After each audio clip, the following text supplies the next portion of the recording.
इस देश का मिडिल क्लास कमर तोड़ मेहनत करता है, लेकिन इस मेहनत के बावजूद मिडिल क्लास गरीब हो रहा है, अमीर नहीं हो रहा। जितने डेटा का पैसा हमसे लिया जाता है उतना डेटा हमें यूज करने दिया जाए, वो एक्सपायर ना हो। ये हमारे मेहनत के पैसे से खरीदा गया डेटा है। Sir, I demand in this august house to make paternity leave a legal right in India. Sir, third मेरा प्रपोजल है no bank charges for not maintaining minimum account balance. खाने में खतरनाक मिलावट का मुद्दा, फूड अडल्ट्रेशन का। सर, आज मैं प्री पेड प्लान के जो मोबाइल यूजर्स हैं उनकी ओर से दो समस्याएं उठाना चाहता हूं। सर, पहली समस्या है कि रिचार्ज खत्म होने के बाद आउटगोइंग के साथ साथ इनकमिंग कॉल का भी बंद होना। दूसरी समस्या जो टेलीकॉम ऑपरेटर का 28 दिन का मंथली रिचार्ज। इस जीवन में दो ही चीजें निश्चित हैं, डेथ यानी कि मृत्यु, और दूसरा है टैक्स। 1 केजी अगर एक्सेस बैगेज हो जाए तो फ्लाइट आपसे हजारों रुपए का किराया वसूलती है, लेकिन कई घंटों के डिले के लिए क्या फ्लाइट हमें कॉम्पनसेट करती है? इंडियन पेपर लीक हमने देखा, देश भर में देखा कि कैसे पेपर लीक हुए, क्या उसमें माफियाओं का राज रहा और कैसे बच्चों का भविष्य आज अंधकार की कागार पे खड़ा हुआ है। क्योंकि एयर पोल्यूशन का सारा दोष देश के किसान पर मढ़ा जाता है। आज मैं उस किसान की आवाज उठाना चाहता हूं। सरकार से मांग करता हूं कि हेल्थ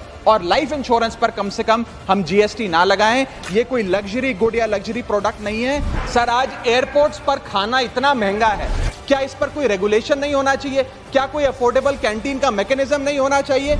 सर, मैं बात कर रहा हूं जोमेटो और स्विगी के डिलीवरी बॉयज की। सर, आज मैं इनका दर्द इस सदन में रखना चाहता हूं और ये 10 मिनट की डिलीवरी का जो जुल्म है इसे समाप्त करना चाहिए। कहीं कैशलेस इलाज अचानक मना कर दिया जाता है, महीनों तक फाइल लटकाई जाती है, रीइंबर्समेंट नहीं मिलता।